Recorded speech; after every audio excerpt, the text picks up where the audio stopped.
fiction. It's hinting.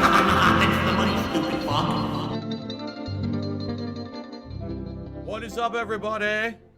Happy Christmas Eve, ladies and gentlemen. I'm Darkside Phil, and I welcome you here to Ask the King, episode 89. We are getting up there in the amount of episodes. However, if you haven't noticed over the last couple of years, the frequency that I put out these episodes has slowed down dramatically. I used to do it every month, and I used to do it every other month. Now we barely do it every 3 sometimes. Mostly because I'm an interactive streamer and content creator now. I talk with you guys every single day. Now there's no interaction at all yet because no one's talking to me. If people were talking to me, I'd be interacting, but literally no one's talking to me, so.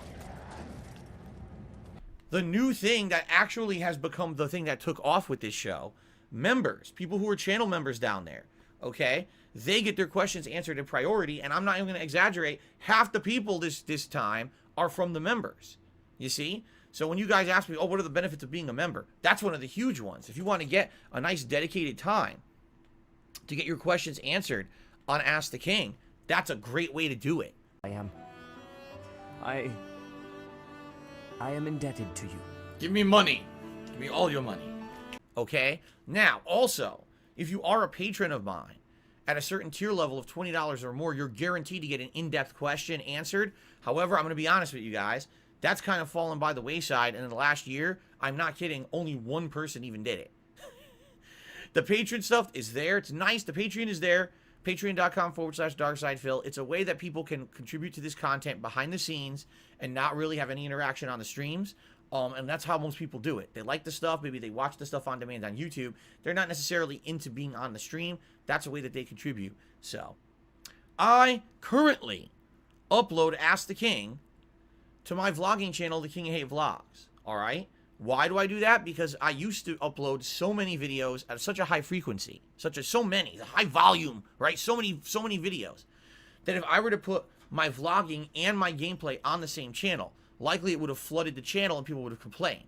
But now things are a lot different. Over the past few years, I've changed my content creation style to the point where now, you know, every day, what do I put out? 3, 4, 5 gameplay videos tops, a pre-stream podcast, a daily wrap, and that's it. There's nothing else. There's 5, 6 videos a day. It's not a big deal. 10 years of gameplay videos. That's very impressive. You've been very consistent. Not a lot of people can make that claim today. In fact, Mr. Papavera, I'm almost positive. I mean, there's no way I could really verify this. I'm almost positive I'm the most prolific YouTuber in history. Meaning, if you look at the amount of content that I put out in 10 years, I've more consistently uploaded more videos and more by-the-minute content than any individual human on the planet.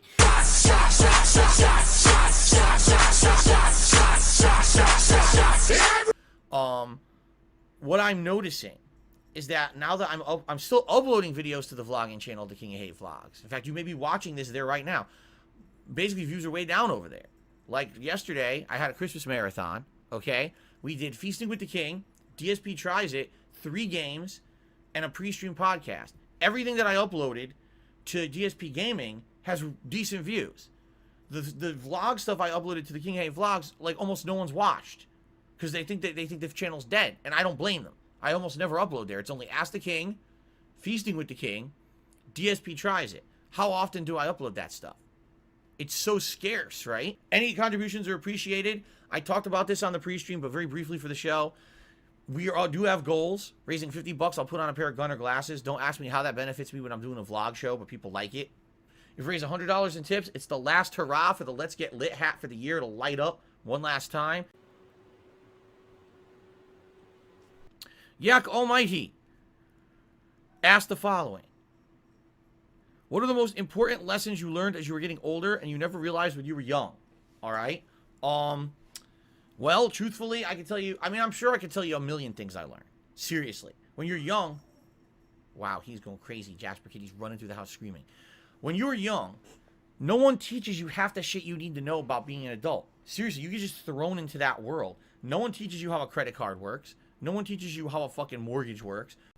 Now, if you really want to help out right now, and you heard all this thing, you're like, wow, Phil has a lot of ways to contribute. I wonder, you know, what's the best one? What can I help with the most?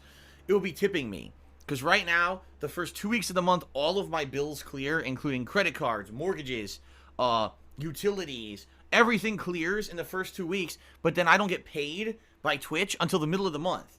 So what happens is I have the money to pay everything, but it comes late. And the last couple of months, I've had some problems with my bank account, all right? So if you tip me, those are funds that can go straight to my bank account and pay bills and will allow me to not have those issues I've had the past couple of months. So if you have the option to choose how you're going to contribute today, please tip me if you can. But wait, I went to school. I paid to go to school. In my case, I went to private school. So I had 8 years of elementary school, 4 years of high school, 4 years of college. No one taught me how a fucking loan or a credit card or a mortgage or nothing works. Really. I paid you to educate me, and you taught me about all this bullshit that I'm never going to need to fucking use. Algorithms and fucking mathematical equations, all this shit about ancient history that no one gives a fuck about because it doesn't apply to modern day. But I needed to know about that and not how to fucking pay my credit cards or what they are, right? What I've learned to do as I've grown older is to try to see things from another perspective that isn't necessarily my direct perspective, but I want to understand it. I want to know why someone thinks something that doesn't immediately make maybe logical sense to me. Why would they think that way? Why would they feel that way? Because a lot of the times in life, it's not about logic, it's about emotion. Boo, $2 million said, I'm becoming everything I hate, a circus act, except that didn't happen. So shut the fuck up. Okay, let's continue, stupid. Yes, I'm becoming everything I hate by playing a game, enjoying the game, interacting with my audience, and having fun. Oh, I hate all those things. Oh, terrible, terrible things. Fuck. An entertaining, positive stream. Oh, terrible. Terrible, terrible. Stupid people. No, let's be honest. I'm becoming everything that you hate. Me being successful. Oh, shit. That's why you gotta fucking speak up like an idiot. Oh, shit. Feel successful. We can't handle that shit. Hell no. Alright, Punisher mode. What's causing that emotion that makes people behave in a certain way? I used to be absolutely terrible at that. I was a jerk. I was a stubborn asshole. I thought it was my way or the highway. No one had any right to say anything other than what I thought was right. And if you disagreed with me, you were wrong and I was right. That is the worst possible attitude you can go through life with. Alpha Waffle, are you going to be an incredible dickhead? He says, read the chat more. I'm playing a fucking game that you have to pay attention to 100% of the time, you fucking idiot. If you suggest that again, I will ban you, because you're being an asshole. You know that I always engage my chat. I can't do it when I'm playing a game that's this hard. So shut the fuck up. God, you're stupid. Too many fucking idiot trolls in here today. Next question is from With Dre Day.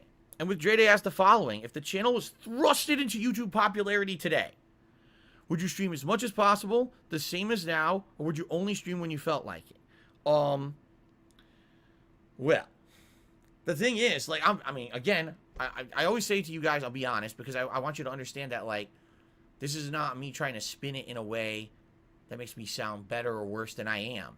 But I'm being honest, like, I'm kind of worked thin right now. With the amount that I stream, you know, every day I have a first gameplay stream, which is, you know, a podcast, 3+ hours of gameplay with a break in between, then a little break to have dinner and do stuff around the house, and I'm right back on there with another 2-hour gameplay stream, and then I'm uploading afterward. And as I've told you guys, right now, I don't feel like I have enough time with my wife and my family. I just don't feel like I have enough time to spend with them, you know? When I'm only have 1 day a week off, and that entire day ends up being running around doing errands instead of spending meaningful time, that's not good. This week right now, holiday week, is a special week for me every year. You want to know why? Because I already had Wednesday off to do all the busy work shit. Tonight, I'm not streaming and I get to spend time with my wife. We're going to have a nice meal together and then we're going to relax, watch Christmas stuff. Tomorrow, we have the entire day of Christmas together to cook and have fun and relax and do stuff together, and none of it is busy work shit for my day off. Now, by the way, I suffer for that. I'm not here tonight. That's a stream I don't make any money. I'm not here tomorrow. That's an entire day of streams I don't make any money. Jackie Swerve, I wish. He says, perhaps by next year we can save up enough to not only get past tax stuff and everything, but pay for a honeymoon.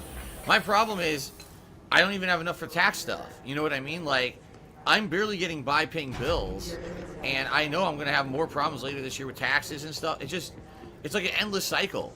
You know, it potentially looks like it could be years and years until I'm in a situation where I'm not in that kind of a situation, and maybe I can actually do something like go on a vacation, but not anytime soon. We're talking years and years, man. You know, it just sucks, but that's my life, that's my reality, and I gotta deal with it, you see? So, even though I'm taking the time off for the holiday, which I think I deserve, I end up shooting myself in the foot over it. That is the double-edged sword of being a streamer and a content creator. The moment you don't work is the moment you don't make money, and now you're behind, you know? Just being honest, that's how it is. So as much as I would like to take more time off, I just can't. Maybe one day I will. If I can build this channel up to a certain level, like I was on Twitch, maybe I could take some more time off. But anyway, getting back to the question. If this channel blew up in popularity out of nowhere and all of a sudden I was super popular on YouTube, would I stream more or less? What would I do? I would definitely stream as much as I'm doing now, but I can't stream anymore. There's just no way. What I would probably do is try to maintain what I'm doing. You know, long term, maybe what I could do is instead of doing what I do now, which is literally 6 days a week full-time streaming, I could take time to do other things that are still productive for the channel. If you remember back in the day, I used to go to conventions, right? I used to do all kinds of different things back in the day that I could vlog and do stuff. And by the way, no, I'm not saying that I want to make my personal life 100% transparent and shared with you every waking moment. I think that would be a bad idea.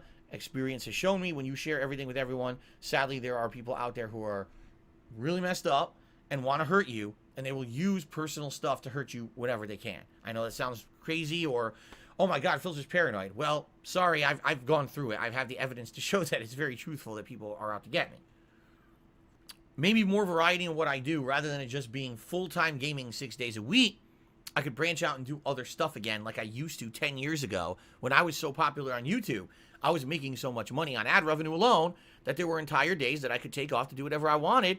As long as I was uploading something, it didn't even matter what. It usually was popular and ended up being, you know, basically profitable.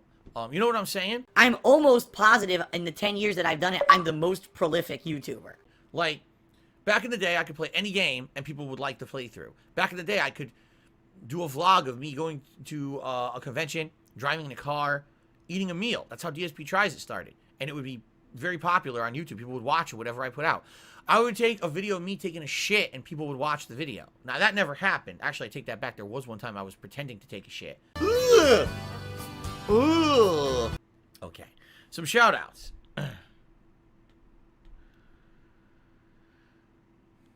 We got Make Mario Bros mod. No. Kevin Bernstein did another super chat. Says, would you please consider reality streaming? No. No.